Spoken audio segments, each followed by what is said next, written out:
안녕하세요. 이번 시간에는 그 저기 사업자 등록하실 때 일반가 세자로 하는 게 유리할지 아니면은 간이가 세자로 하는 게 유리할지에 대해서 알아보도록 하겠습니다. 먼저 저는 주한용 회계사무소의 주한용 회계사입니다. 제 인사부터 올리고요. 그 보통은 이렇게 이제 사업자 등록하실 때 막 간이가 세자로 하는 게 부가가치세가 적게 나온다 해가지고 처음에 이제 간이가 세자로 많이 하시는데, 근데 그거 좀 정확하게 좀 알아보시고, 올해 뭐 무조건 간이가 세자가 좋다 그거는 아닙니다. 또 상황에 따라서는 일반가 세자로 하는 게 훨씬 더 유리한 케이스가 있습니다. 근데 그거는 그럼 왜 그런지를 한번 살펴보도록 하겠습니다. 일반적으로 이제 매출액이 3,600이다. 임대사업자를 내가 상가를 하나 구입을 해가지고 임대사업을 한다고 이제 가정을 했을 때 월세 300만 원을 받는다. 그렇게 되면 이제 일반가세자를 내면은 이제 뭐 1년에 360만 원 부가지세를 내야 됩니다. 그러니까 이제 매출세액만 봤을 때. 근데 간이가세자는 일반가세자의 30%, 업종별 부가가치율이 이제 있습니다. 그게 이제 임대업 같은 경우는 30%인데 108만 원을 내게 되겠죠. 그러면 그 차이가 이제 250만 원을 이제 절세를 할 수가 있습니다. 그래서 이제 간이가세자를 낸다 이거죠. 그런데 이거는 이렇게 하시면 안 되고, 이 무조건 뭐 부가지세가 적게 나온다 이게 답이 아니고, 임차인이 일반 가세자인지 간이 가세자인지를 먼저 파악을 하셔야 돼요.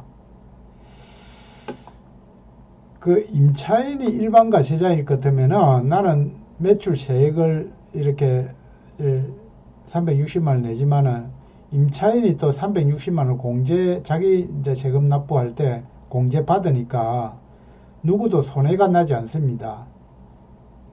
그러니까 서로가 좋은 것이죠. 나도 어차피 이 돈 내는 거를 임차인한테서 이제 부가지세를 받아가 내는 거니까 나는 전혀 손해가 없습니다. 나는 이제 매출액 요거만 이제 내 소득이고.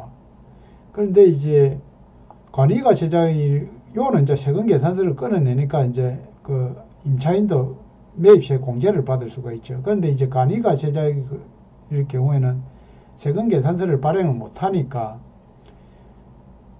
임대인만 이렇게 부가가치세를 납부를 하고 임차인은 공제를 받을 수가 없습니다.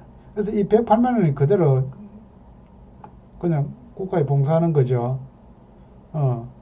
그래서 순수한 임대인하고 임차인하고 공통으로 봤을 때는 간이가세자는 이렇게 부가지세가 그냥 손실이 돼버리는 거고, 일반 가세자일 경우에는 그냥 하나도 손해를 안 보는 거죠. 임차인, 임대인 같이 봤을 때는.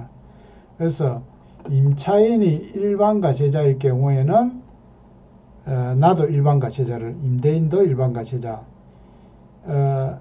임차인이 간이 가세자일 경우에는 뭐 임대인도 요건이 되면은 간이 가세자. 그럼 뭐 임대인은 뭐 무조건 간이 가세자를 낼 수 있는 게 아니고, 이제 규모가 이제 4,800 이하라든지 또는 뭐 어떤 케이스